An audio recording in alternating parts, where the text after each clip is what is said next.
जी इसमें भारत और अफगानिस्तान इन्वॉल्व है, यानी हमारी कोई गलती नहीं है। ये कामयाबी है, समझिएगा इसको जो मैं कहना चाह रहा हूं। ये कामयाबी है, ये नाकामी कतई नहीं है। जब आप नफरतें बो रहे हैं तो नफरतें ही मिलेंगी। वो कामयाब हो गए। वो तलागंग के अंदर एक 25 साल नौजवान अपनी मदर के लिए दवाई लेने जा रहा था। पुलिस वाले सिविल कपड़ों में बैठे हुए थे, नाका लगा के बैठे हुए थे। वो समझा कि डाकू है, वो वहां से क्रॉस करके गया, उन्होंने पीछे से फायरिंग कर दी, उसको मार दिया। पूछेंगी मरियम नवाज इनका, नवाज शरीफ साहब इस पे बात करेंगे। शहबाज शरीफ साहब कल 5 फरवरी तक कश्मीर में जी बड़ा जुल्म कर रहा है इंडिया, बहुत जुल्म है जी वहां पे, कोई कानून कायदा नहीं है वहां पर। कभी कभी बोलेंगे ये? नहीं। क्यों बोलेंगे भाई? आपने हमें मतलब अच्छी ट्रक की बत्ती के पीछे लगाया हुआ। अफगानिस्तान शुक्र है कि हमारा पड़ोसी, और शुक्र है हिंदुस्तान है। अगर ये ना होते तो फिर हम किसके ऊपर ये डालते हैं सारा मुद्दा कि ये कर रहे हैं। फिर हमारे वाले क्या कर रहे हैं?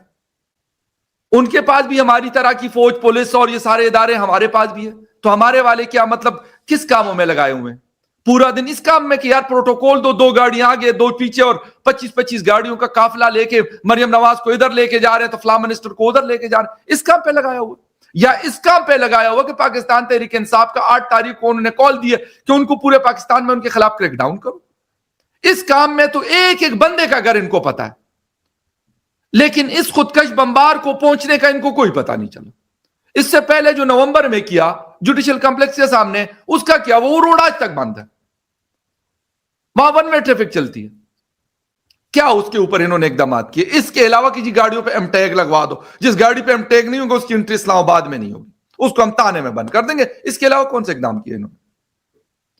लेकिन शहबाज शरीफ के पास इतनी अखलाकी जुर्रत है या इतनी अथॉरिटी है कि वो इंटीरियर मिनिस्टर से पूछ सके। वो बेचारे तो खुद हाथ बांध के उनके सामने बैठे होते, वो डरते हैं कि यार पता नहीं कहीं मुझे ये वजीर आजम की सीट से ना मुझे हटा दे। तो जिस शख्स की ये कंडीशन होगी वो क्या फैसला करेगा? वो क्या कहेगा कि मेरे कौम के ऊपर या मेरे इस पाकिस्तानियों के साथ क्या कुछ चल रहा है? आरजू, जब तक ना मैं आपको, डॉक्टर साहब ने एक बात की ना कि सिक्योरिटी लैब नहीं है, मैं कहता हूं, इसलिए मैं कहता हूं कि चले उनकी बात को मैं सेकंड करूंगा, लेकिन जब तक आप अपनी कौम को, अपने लोगों को अपने साथ नहीं खड़ा करेंगे ना, मैं कहता हूं ये कि इससे बड़ा छोटा कुछ भी आप कंट्रोल नहीं कर सकते। कि जब आपके इदारे, आपके लोग सिर्फ इस काम पे लगाए जाओ कि इमरान खान को मजीद कॉर्नर कर दो, इमरान खान के लोगों को मजीद जिसे कहते सप्रेस कर दो, पाकिस्तानियों को बिल्कुल इस हक से साइड पे कर दो कि वो ये कहें कि यार हम अपना हक मांगने के लिए एहतजाज कर रहे हैं या हम कोई बात कर रहे हैं, इस चीज से निकाल लो। उनको इस चीज पे लगा दो कि यार वो बेचारे लुटे पिटे, मतलब गुर्बत में पिसे हुए, गंदे मंदे कपड़े पहन के इनके सामने जाए कि सरकार मुझे 10 किलो आटा दे दो, सरकार मुझे जो है ना 1 घी का 2 किलो का कनिस्तर दे दो। इस पे हमें लगाया हुआ, और यही चाहते हैं कि लोग इसी पे लगे रहे। इसके अलावा ये क्या इन्होंने 16 महीने पीडीएम 1 की हुकूमत रही, फिर उसके बाद 5 महीने फिर इनका अपना ही बंदा बिठाया हुआ था अनवारुल्लाह काकड़ बलूचिस्तान का, और उसके बाद फिर इनको 2 साल 8 फरवरी को हो जाएंगे। क्या डिलीवर किया इन्होंने? पाकिस्तानी लोगों की जिंदगियों में इन्होंने क्या फर्क डाला है? बेहतरी की तरफ बात करूं, बदतरी की तरफ इन्होंने बहुत फर्क डाला। आप किसी कोर्ट में चले जाए आपको इंसाफ नहीं मिलता, आप किसी ताने में चले जाए, वो एक की बीवी मर गई, बेचारे को उधर ही ताने में उसको मार रहे हैं कि तुम झूठ क्यों बोल रहे हो कि तुम्हारी बीवी जो है वो गटर के अंदर मर गई है। ये मरियम नवाज, मलका आलिया की रिजीम में ये चीजें चल रही इन पंजाब। और फिर ये लोग ये कहते हैं कि जी ये लोग बात क्यों करते हैं और लोग गिला क्यों करते हैं, लोग हमसे ये क्यों कहते हैं कि तुम लोग किसी काम के नहीं। सारे फोटो सेशन के लिए पिम्स हॉस्पिटल भरा हुआ है, सब फोटो सेशन के लिए पहुंचे हुए, इंक्लूडिंग द तलाल चौधरी वगैरह वगैरह जितने भी हैं, फारिग तरीन लोग दुनिया के, न काम के न काज के, और कहते हैं ना दुश्मन अनाज के, वही वाले लोग। मैं कहता हूं जनता के ऊपर ये अलग बर्डन हमारे ऊपर इन्होंने डाला, उनकी तनख्वाहें, उनकी गाड़ियां, उनकी पूपा, उनके याशियां, वो भी लोग भरे। मतलब ऑलरेडी इस रीजन के नहीं, पूरे दुनिया के अंदर मैं आपके साथ रिपोर्ट शेयर कर सकता हूं कि सबसे ज्यादा टैक्स हमसे लिया जाता है, और उसके जवाब में फिर कहते हैं यार अपनी हिफाजत भी खुद करो, बिजली का इंतजाम भी खुद करो, बच्चों की तालीम भी खुद अरेंज करो, ये सारी चीजें खुद करो, और गटर के ढक्कन भी खुद ही लगाओ। लेकिन डॉक्टर साहब, मैं आपसे पूछना चाह रही थी कि आपको लगता है कि कभी कोई सुधार आएगा पाकिस्तान में, या आपको लग रहा है कि नहीं ये और तबाही की तरफ ही बढ़ रहे हैं, क्योंकि ये हादसे या ये अटैक्स रुकने में नहीं आ रहे, पॉलिसी सही नहीं है या इनकी सोच ही ऐसी है कि ये कुछ ठीक कर ही नहीं पा रही गवर्नमेंट या मिलिट्री एस्टेब्लिशमेंट, व्हाटएवर। नहीं, कोई भी देखिए, let's not go after any institution ना, let's not go after any institution, क्योंकि सब पाकिस्तान की समाज का हिस्सा है ना, चाहे मिलिट्री हो, जुडिशरी हो, जर्नलिस्ट हो, टीचर्स हो, प्रोफेसर्स हो, they are the part of the society. तो मैं किसी इंस्टीट्यूशन के पीछे नहीं जाऊंगा। हाँ, पॉलिटिकल डिबेट होती तो मैं ये समझ सकता हूं कि भाई पॉलिटिकल इंटरफेरेंस वो रखते हैं और वो किसी इंस्टीट्यूशन को स्टेबलाइज नहीं करना चाहते। ये एक पॉलिटिकल प्रॉब्लम है आपके यहाँ पे। पाकिस्तान के एक पर्टिकुलर इंस्टीट्यूशन है जो किसी इंस्टीट्यूशन को स्टैब्लिश होने ही नहीं देना चाहती, चाहे वो फिर न्यायालय यानी अदलिया हो, और चाहे वो फिर आपकी विधायिका यानी कि जो आपके यहाँ लॉ बनाने वाली बॉडी है, लेजिस्लेचर है, वो है। देखिए, समाज को तो मतलब सोचना पड़ेगा ना कि ये क्या हो रहा है। तो सामाजिक प्रश्न है ये मेरे ख्याल से कोई सिक्योरिटी लॉ एंड ऑर्डर का क्वेश्चन नहीं है ये।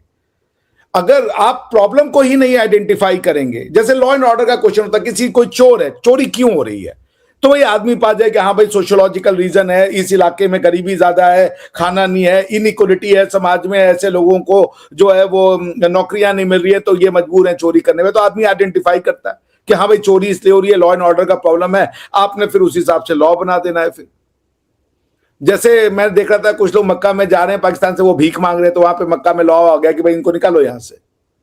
तो आपको अगर डायग्नोसिस नहीं है प्रॉब्लम की ये क्यों हो रहा है, आपकी डायग्नोसिस है ये फितना उल हिंदुस्तान है, ये आपकी डायग्नोसिस है, ये फितना उल अफगानिस्तान है, ये आपकी डायग्नोसिस है। ये जो हुआ इस प्रॉब्लम पे बैठ करके 130 लोगों के परिवार की जान गई है, उनका परिवार आज बर्बाद हो गया, उनके बदले उनके इस समस्या का जो निदान है आपके यहाँ के लोग कह रहे हैं ये हिंदुस्तान ने करवा दिया, यानी कि हमारे में गलती नहीं है, ये अफगानिस्तान ने करा दिया।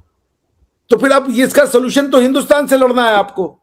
मैं अभी पढ़ रहा था डॉन, वो कह रहे हैं हम फोर्स से रिप्लाई करेंगे इसको। अभी मैं डॉन पढ़ रहा था तो डॉन के न्यूज़पेपर में लिखा है आपकी मिलिट्री ने कहा we will reply this, we will teach them a lesson by force. तो अगर ये फोर्स का मसला है भारत से तो आप लड़ लीजिए, एक बार अफगानिस्तान से भी लड़ लीजिए, देख लीजिए क्या होता है। देखिए, पहले तो आइडेंटिफाई ये कीजिए कि समस्या क्या है, कहां है समस्या, क्यों आदमी बम फाड़ रहा है, क्या भारत ने पैसा दिया, जिस आदमी ने बम फाड़ा वो भारत के पैसे के लिए फट गया, जिस आदमी ने जाकर के अपने आप को उड़ा लिया उस आदमी ने अफगानिस्तान से पैसे लिए, अफगानिस्तान के पास इतना पैसा है कि वो बम फड़वा रहा है आपके यहां पे, क्यों, आखिर उस आदमी का क्या मोटिव होगा कि उसने वो भारत का क्या फायदा होगा आपकी मस्जिदों में वो करवा के। हमें इतना नहीं पता कि ये खेल ऐसा है, ये खेल हमारे घर तक आएगा अगर हम इसको खेलने की कोशिश करेंगे तो पॉइंट ये है कि पहले आप आइडेंटिफाई तो करें प्रॉब्लम क्या है। आपके यहां पे आइडेंटिफिकेशन ऑफ द प्रॉब्लम ये फितना उल हिंदुस्तान है। अब इस पे क्या कहा जाए, या फितना उल अफगानिस्तान कह लें आप, शायद अफगानिस्तान के लिए आप फितना वर्ड नहीं यूज करना चाहते तो आप कह लें कि भाई अफगान और हिंदुस्तान मिल गए हैं तो वो ऐसा करा रहे हैं जी, ये साजिश है। या फिर आप ये देखिए कि क्या आप अपने साथ खुद तो साजिश नहीं कर रहे, क्योंकि अगर आपको सच्चाई नहीं मानना है, आप अगर आंखें जो है वो बंद करके रखना चाहते हैं समस्याओं के उपसाथ, तो आप उसको करें, हम उस पर क्या कर सकते हैं। जैसे मैंने आपसे कहा ना, हम लोग 4 दिन से हम और फकर भाई लड़े जा रहे। मैं बांग्लादेश वाले मैटर पे बार बार ये कह रहा था कि उन्होंने झूठ बोल करके एक सिचुएशन क्रिएट कर दी। उसका ये उनको लगता है कि ये अफगानिस्तान, ये हिंदुस्तान जो है वो इस सब का जड़ है। मैं आज पढ़ रहा था, आपको पता है आईसीसी का डिप्यूटी चेयरमैन कौन है? वो एक सिंगापुर के मुसलमान है, ख्वाजा नाम है उनका। उनको ये जिम्मेदारी दी गई है कि जो बांग्लादेश निकाले गए उसमें भी ख्वाजा साहब का बहुत बड़ा रोल था। वो डेप्यूटी चीफ है वो, आप सर्च कर लीजिए। तो पॉइंट ये है कि अगर आपको कोई लड़ाई भारत से लड़नी है, किसी से लड़नी है, उस स्तर पे जाके लड़िए ना। भारत ने जी डिफेंस बजट इतना बढ़ा दिया, ये आप सब ने न्यूज कैरी किया, पर ये न्यूज कैरी किया कि भारत ने रिसर्च के लिए कितना, एजुकेशन के लिए बजट बढ़ाया, भारत ने इसरो के लिए कितना दिया, भारत ने दूसरे इंस्टीट्यूशंस के लिए कितना दिया, भारत ने स्टार्टअप कल्चर के लिए क्या चीजें की, उसके लिए आपने नहीं बताया। सबने डिफेंस को कवर किया, लेकिन education, research, ISRO, space science was something outside the जिसे समझ लीजिए पेरियूजल या एनालिसिस। दोस्तों, पाकिस्तान में कल एक मस्जिद के पास में धमाका हुआ, मस्जिद के अंदर बल्कि धमाका हुआ, और जिसमें लगभग 30 लोग मारे गए और काफ़ी ज़्यादा लोग घायल हो गए। अब पाकिस्तान के जो लोग हैं वो ये कह रहे हैं कि ये भारत ने करवाया है, कोई कह रहा है अफ़गानिस्तान ने करवाया है। इन लोगों को एक चीज़ समझ में नहीं आती कि जो बीज इन्होंने बोया था आज वही एक तरह से इनके ऊपर हावी हो रहे हैं। तो भारत कहाँ से आ गया? हर चीज़ में भारत का नाम लगा देना, भारत पर इल्ज़ाम लगा देना। भारत का इतिहास कभी रहा है कि भारत आतंकवाद का प्रोडक्शन हाउस है? प्रोडक्शन हाउस तो आप है ना। हमेशा तो आतंकवाद को आपने शय दी, आपने शरण दी, आपने उनको पैदा किया। तो जाहिर सी बात है, ये तो दुनिया जानती है। अगर आपको लगता है कि भारत ने ऐसा किया है तो सबूत दो। इंडिया अगर आपके ऊपर आरोप लगाता है तो जाहिर सी बात है उसके सबूत देता है। अगर आपको ऐसा लगता है तो आप सबूत दो यार। हर चीज़ में भारत के ऊपर इल्ज़ाम लगा देना, ये कहाँ तक जायज़ है? और आप लोग ये जो भारत के नाम का चूरन बेच रहे हो ना यार, ये सही नहीं है भाई। और यही चीज़ पाकिस्तान की जो पत्रकार हैं आरज़ू काज़मी, वो भी कह रही हैं कि भाई हमेशा हम लोग भारत के ऊपर इल्ज़ाम लगा देते हैं, कब तक ऐसा चलेगा? ये बात तो आप अपनी सरकारों से पूछें। अगर आपके अंदर इतनी हिम्मत है तो आप अपनी सरकारों से सवाल करें कि भाई हम भारत के ऊपर जो इल्ज़ाम लगाते हैं वो क्यों लगाते हैं? क्या भारत ने करवाया? अगर आपके पास कुछ भी सुराग मिलता है तो आप उसको पेश करो, सबूत दो उनको। तो ये झूठे बेबुनियाद जो आरोप पाकिस्तान लगाता है वो शुरू से इसकी आदत रही है। आप लोग क्या कहते हैं कमेंट करके बताएं। चैनल पर नए हैं तो चैनल को सब्सक्राइब करें, इस वीडियो को लाइक करो, शेयर करें। जय हिंद, जय भारत।